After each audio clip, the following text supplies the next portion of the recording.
Hello, friends. Kitty here, and I'm here today to talk to you about Bashar al-Assad's freaky ass giraffe neck.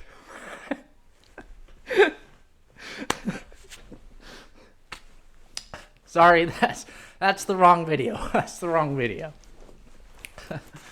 I am actually here today to talk to you about the current conflict going on in Syria. Things are getting quite intense over there and kinetic. There is a lot going on, and the media is doing a terrible job of covering the details, as they often do. So I am here today to use my valuable knowledge and experience here to maybe help kind of clear up what the hell's going on. Because there is a lot going on, and it will be important. Anyone who's followed this channel for any amount of time probably knows my heavy interest in the topic, as well as Kurds in the area. And I have done a lot of research on this topic leading up to this moment. So I figured this would be kind of a useful time to maybe go over my general knowledge of the whole situation, an explanation of all the different factions and interests at play within Syria currently and in the past, and is like exactly how to parse all the crazy conflict that's going on right now. The media is doing a pretty poor job of reporting on details. They're just kind of keeping things general, like rebels. Well, rebels means a lot of different things, and it can encompass a lot of different groups that don't necessarily get along and don't necessarily, fight together. So for starters, we have about 7 different distinct factions fighting right now, like as of November 29th, 2024 in Syria. And the real number is actually much higher than that, but I've kind of condensed it to about 7 because I think that's probably the cleanest you can get and explain in a video in a reasonable amount of time without getting into too much granular detail. As many of you know, Assad's the current president of Syria, and he resides in Damascus, where his main forces are centered. Your next faction that I would maybe discuss is Turkiye, a neighboring country led by Erdogan there. And he's had a lot of interest in the last few years in trying to destabilize Assad, as well as undermine the Kurdish rebels in the region.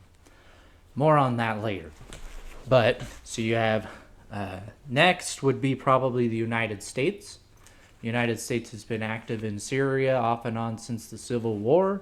We've always had troops there, but we just kind of, keep it on the hush or don't really do a whole lot besides sit at our base. So that's another group. You have the Russians, who again have been off and on fighting in the same area for about the same amount of time and have actually been engaged with U.S. forces before at Battle of Conoco Fields. And they are certainly very active, as they are in Africa and elsewhere. So Russians don't waste any time.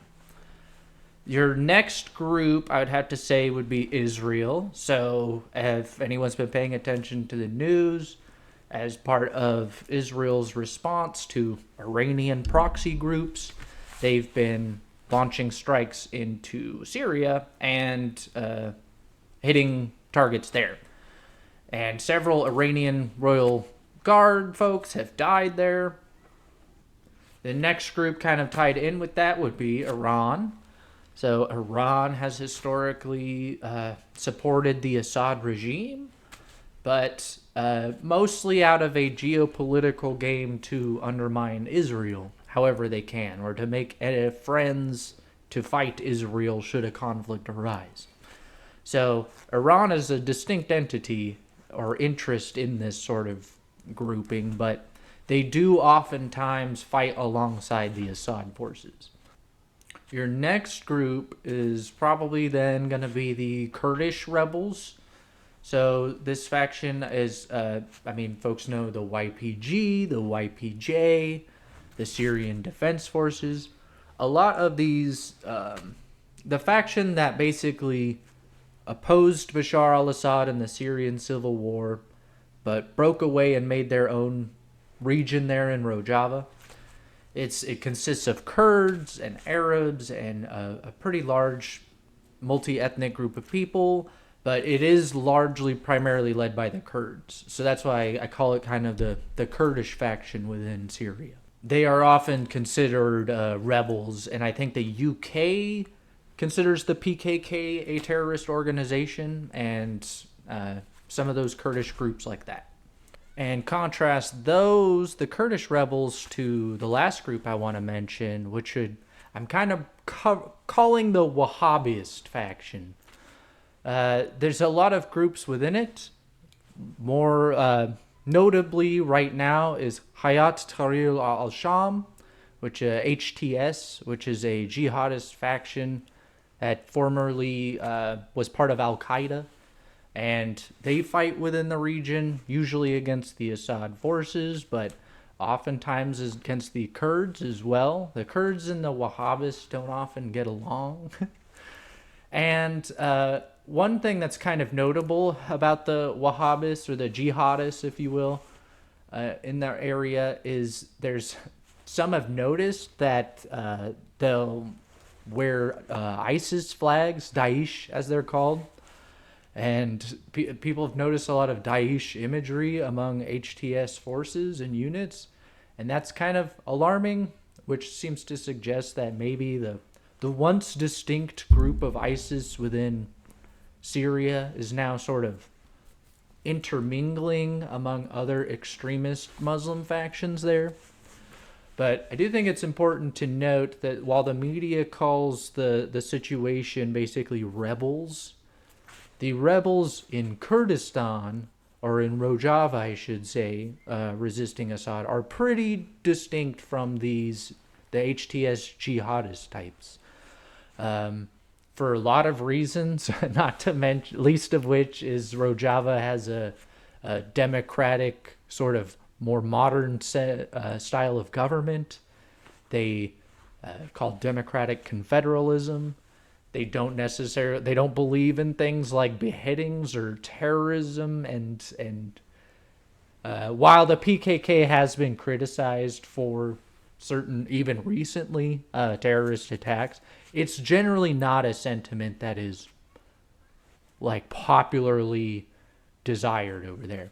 A lot of the people that are sympathetic or have joined the SDF or the Kurdish forces were refugees from ISIS attacks in the 2016 civil war. So a lot of these folks, even if they're Muslim or Arab in descent, they aren't necessarily the Kurdish folks, they still more closely align with the Kurdish folks, just simply out of, well, at least they defended us when things were real, and they didn't go around blowing up cars. Like, car bombs aren't really a thing in Kurdish resistance forces. Like, your suicide vest type stuff. Like, a lot of these things, attributes that are hallmarks of jihadists and Wahhabism, aren't really things of the Kurdish resistance forces. So I feel like it's a bit misleading, and also kind of just like, it's just not an honest reflection of the situation. Just labeling blanket rebels are doing this, or there's a lot more nuance, complexity, and granularity happening than the media is leading on, I guess is what I'm trying to say. So with all these rebellions, competing interests, and general chaos going on, one might rightfully ask, what the heck is up with Bashar al-Assad? Well, Bashar al-Assad has been president of Syria since 2000, and he is the son of Hafiz al-Assad. Hafiz was an interesting character who was a member of the Arab Baathist party in Syria. Anyone kind of familiar with Middle Eastern history might recognize the term Baathist.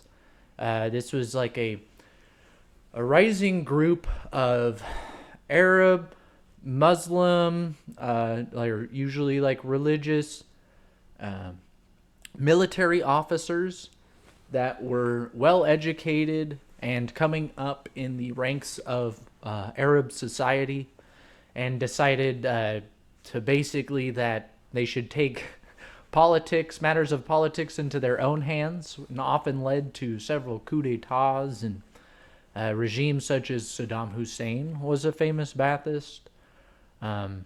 And that sort of sentiment percolates throughout the Middle East in several countries, and has been sort of a repeated theme throughout Middle Eastern politics. So Assad sort of represents this old school Baathist faction that still believes in autocracy and a kind of rule through, force. And they often have a lot of secret policing involved, spontaneous arrests. Journalism is usually the first target, and it's often very difficult to get, good, credible information out of Baathist regime. It's just a recurring pattern, it seems. Anytime the military and the government seem to be too involved, it's also called a junta sometimes. It just seems like there's a lot of recipe for disaster that happens. So anyway, Bashar al-Assad has basically been ruling with an iron fist since 2000. There isn't much democracy, needless to say, in Syria. And that really sits poorly with a lot of people. If y'all remember back to the Arab Spring, there was a number of revolts and revolutions in Arab and Muslim countries in general, trying to bring about more socially progressive ideas, or ideas about nationhood and statehood and democracy. It's a pretty interesting time. U.S. intelligence may have been involved in some of these cases, but nonetheless, it was a growing sentiment in the Middle East. And that kind of culminated, I'd say maybe the climax of that entire thing was ultimately the civil war in Syria. And this started in about 2016. And at the time, there was a much larger, much more significant presence of ISIS, or Daesh, as we've called them. They were all over the place and just running total amok among the Kurdish regions there. And that led to events such as the Battle of Kobani and like the first major modern Battle of Aleppo. And in those instances, the Kurdish resistance forces kind of came into their own as an identity, started to become more organized and formal, actually do training and have a military hierarchy. And as they sort of adapted and became more sophisticated, so did the rival Wahhabist factions, the jihadis, and so did Assad. And then ultimately Turkiye came in and saw the rising tide, so to speak, that might serve their benefit. And they decided, why not play a huge role in this too? So Turkiye is an interesting player in this particular one, in that they don't seem to care at all for what happens to Syria, as far as I can tell. It seems always that the Turkish factions are doing whatever they can to destabilize Assad, but also the Kurdish democratic forces. So they just seem to not like anyone that isn't them. And they've even backed the HTS jihadist forces, strangely enough. There's a lot of relationship there, which is pretty disturbing to think that a modern NATO country that is allied with the United States is not only fundamentally supporting jihadists, but jihadists that kill us and our allies. I can't really overstate maybe how how weird that is and how uncomfortable that's a thing. And referencing back to the Arab Spring situation, that is kind of where you start seeing America's involvement in Syria. The United States has been and had troops in Syria off and on for quite a long time. I think even before the Syrian civil war, and it's just something that's very rarely talked about, and for some reason just not like considered a mainstream issue ever. But it is interesting how active they've been. Even though they're there and quiet in U.S. media, they're not necessarily quiet altogether.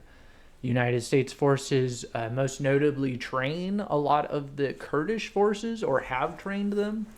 Special forces and contractors from the United States actually came to the Rojava area and train up some of their anti-terrorist forces, some of their own special forces that they have, and some elite, like everything from the basic level units to the highest elite level units. A lot of them have received training or equipment from the United States.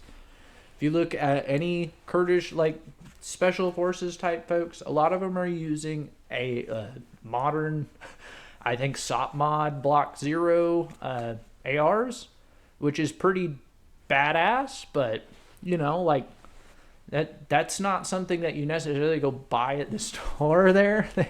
They certainly acquired some of this gear through whatever arrangements were made. Night vision type gear and stuff. They have a lot of American equipment and gear, but it's just, for some reason, I don't know why exactly, if there's like the political nature with Turkiye maybe, because they're an ally of ours, as well as maybe Israel, because they compete with these sorts of things. Maybe, I think that's why we downplay it. But it shouldn't be forgotten that the United States is certainly active. And we even engage like the Russian forces sometimes directly, and it's been pretty spicy. Which leads me to the Russian forces. Like, why? Russia has a really uncanny ability of inserting themselves and finding themselves in places like that you really wouldn't imagine they had any business in.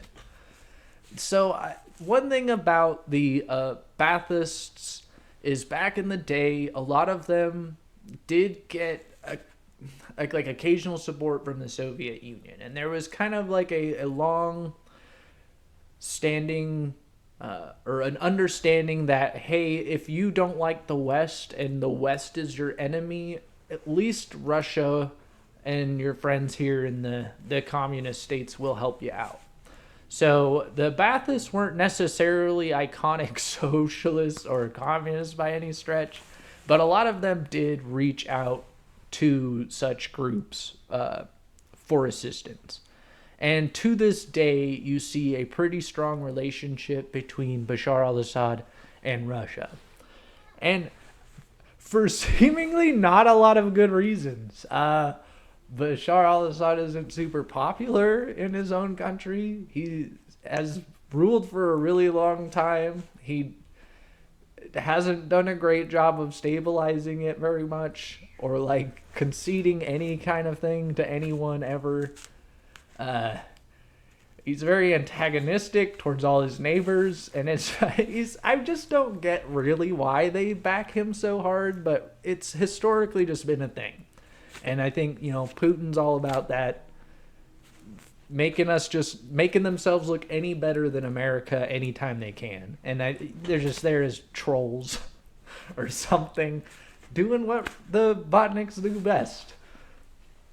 And I kind of touched on it briefly, but that leads us to Israel, which Israel, as far, doesn't have tons of historic claim to be antagonistic with Syria, although the Golan Heights, as many folks might be familiar with, is a hotly contested area that currently isn't really officially either, I think is how it works. It's like a neutral zone almost, but nonetheless, both sides claim that they own it And Israel has historically loved fighting Assad over taking the Golan Heights back. And going way back to when Israel has had conflicts with Syria before, like the Assad family have been part of that. And it's part of their experience of and forming even their own popularity as a government was being anti-Israel in a way. So Israel doesn't really have, besides like that small area of Golan, doesn't have a whole lot of claim, but they just love, just just maybe out of spite for Assad or something. They really like messing with the place and just dropping missiles right into Damascus and crazy crap like that to pop off some Iranian officers and stuff. It's interesting. And with that, I guess I'll talk about the Iran. Like, what does Iran care? Why are they invest so much money in this? And I think, again, it's sort of the tragedy with the whole Syria thing. It's really centrally located to a lot of countries. There is not great border control. There is not a great stable government that keeps things under control. So it just, I feel like, is used by everyone as like a chessboard to throw whatever crap they have to spite another guy totally different from the, like, Iran doesn't hate the Syrians, I don't think, but they just want anything that will help them better assert control or dominance over the Israelis. Anything they can do that might help them drop another missile or scare Israel or troll them in some way, Iran just like will inject themselves to do that. They love, even if it's going to make everything in Syria worse for everyone else, they're going to give Assad missiles and they're going to fight with him and they're going to help him and occasionally help random Shia like extremist factions. But then they just don't really like help the people. You never see, there's never, not like, I don't really find a whole lot of talk of like Iranian charities and groups working there to help the situation. It's always the military presence and royal guard people that are just like, again, working with Assad, usually calling everyone else they don't like a terrorist and just fucking up the place. Even though they really have no stake or claim or reason to be there. Like, the Persians aren't even Arabs. There's like, or Kurds. There's not really a whole lot of reason for them to be so invested, I think. But it's just out of trolling the Israelis. And I think this leads us to the ones closest and dearest to my heart, the Kurds. So the Kurds have had probably one of the worst runs of luck of any like modern ethnic group of people. They're up there with like the Chechens and stuff like this for just never being so close to having a country and never being given it. And no matter like what they seem to do, that nothing ever works, whether it's diplomacy, negotiation, secularism, being more ethnically inclusive. They just, nothing ever seems to get them more popular than they were the day before. And that a lot of that has to do with the way media portrays them and talks about them throughout the world, because they are effectively resistance to Turkiye and some colonial interests in the Middle East. The British and UK don't tend to have a favorable opinion of the Kurdish people, which is really unfortunate and it just doesn't seem to make a whole lot of sense. But at the end of the day, it's just like and why in the United States then, just because our language is different in how we describe them, they're not terrorists to us. And it's just really weird and kind of sad. I feel like the Kurdish people have longed to have their own country, which would span probably from like Iraq, Iran, and Syria, that border region. That's where a lot of Kurdish people ethnically are from and live. And the closest thing they have to a state ever, pretty much probably ever, is Well, but they have their region in Iraq, the autonomous region in Iraq, and they have Rojava in Syria. And these two things are like basically the closest thing they have. And if you think about it, the Kurds in Iraq are far more conservative. Um, the the um, the Kurdish Democratic Forces, as they're called, under Massoud, they don't necessarily get along with the Kurdish forces in Syria. While they do have a common Kurdish identity, these are it's the Syrian ones are a bit more of your social progressive, liberal, women's rights, egalitarianism type, and the Kurdish society in Iraq is far more conservative. And so you kind of have these competing interests where both want a country, but you effectively have like two different.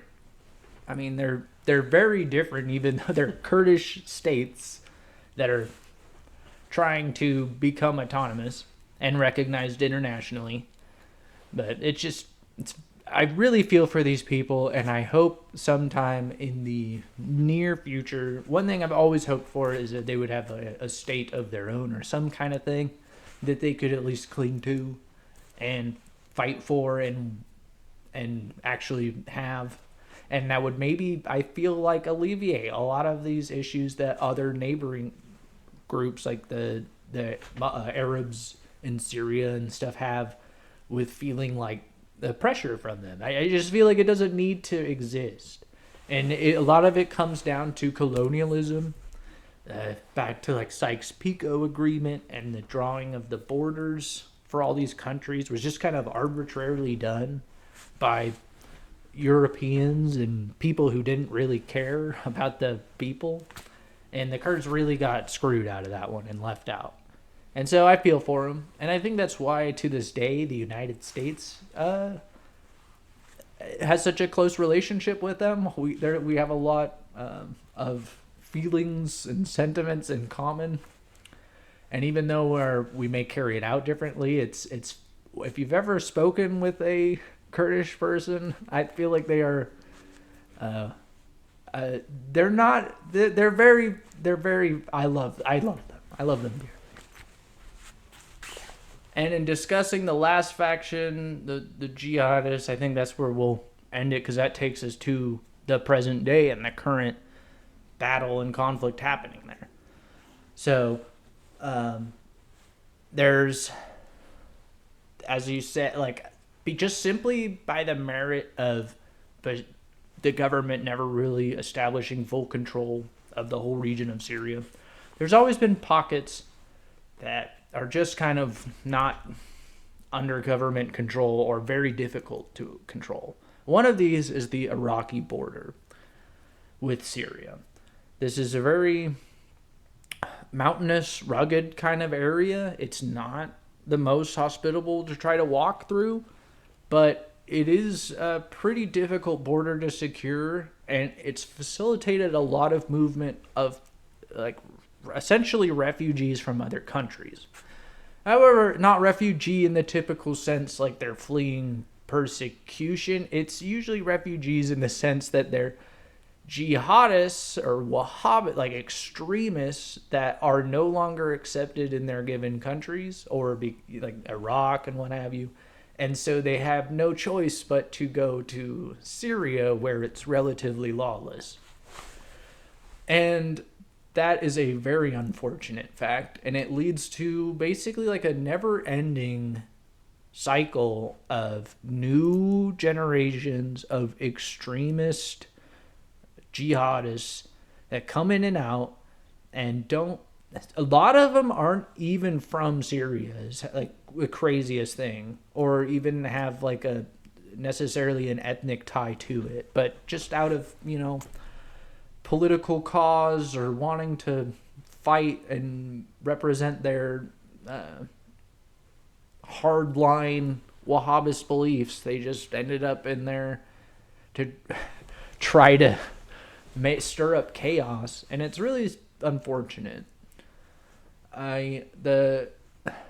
jihadist factions are very complex because throughout the Daesh historically, many conspiracy theories are out there as to who funded and helped support ISIS and Daesh get such a hold of the region. And I guess I can't really go into that on this video. That's a really epic topic. But just suffice it to say, there's like, even with those groups, like there's a lot of interests that seem to be leveraging the extremists, I should say, to carry out their own agenda. So, for example, Turkiye is one of the sponsors of HTS, as I've discussed earlier, which is a jihadist former Al-Qaeda group. So why Turkiye, I don't think fundamentally really agrees with these people. And I think if HTS were to take over the country tomorrow, Turkiye would be trying to take them down. But just as a matter of convenience for now, because they oppose, like, the enemy of my enemy is my friend kind of thing, they support these groups that destabilize the government fundamentally, but aren't necessarily doing this for a genuine revolutionary cause, So, like, a lot of folks have commented that the jihadists in the current day conflict happening today probably won't get much farther than Aleppo and Idlib in that northwestern region of Syria. They've largely occupied that for some time. And it seems like it's going to be more of the same. But they don't really have an interest in taking over Syria and bringing an ideal to Syria, or a better way of life, or a government of they're chaos agents almost. They're simply there because of their own, like, super extremist beliefs that make them almost unacceptable to any other group in the world. And so they're sort of left at the last place they can possibly go to, and then other people are using them to their advantage. And it's just really, really twisted. But I apologize for that being extremely convoluted and confusing, as the conflict is. But yeah, thanks for sticking with me. I hope that explains at least some of the things going on, and maybe like why, who is doing what, and why do they care. And I'm really hoping for a peaceful resolution to everything, ultimately. If I had things my way tomorrow, I feel like Rojava would probably be Kurdistan, or there would be a Kurdistan, and there would be a Syria. And hopefully those people in Syria were able to choose their own leader this time, and not whoever happened to be strong enough to take power and hold it. They really deserve better, and it's been a really tragic situation. If you want more information on Syria, or like history in the region, I would highly recommend Hikmah History. He's a great channel, great guy, super cool stuff. He's very informative and culturally sensitive, and like he will actually explain the various things going on. I love that channel. I think that's great. Sultan Skinny does a pretty good job himself, and they collaborate a lot. So I highly recommend those two channels. And do your own research, really, at the end of the day. Ruda.net is a Kurdistan news source. There's a lot of independent news kind of in Syria and the region that try to get stories and things out there, and it's important to pay attention to them. And that's why I used to make my Rebel News segment purely to, like, as an excuse to cover a lot of those, because it ends up becoming later a major news event like we see today. So bless the Syrians. I wish them the best of luck, and I hope things turn out better, but I hope you're better informed on the situation. Alrighty, with that, I love you, fam, as always. Bye. Oh, and don't forget the Rainbow Rangers Discord if you're wanting more folks to talk to on stuff like this, with kind of just our chill and actually have some well researched opinions on things, then come join us at the Rainbow Rangers.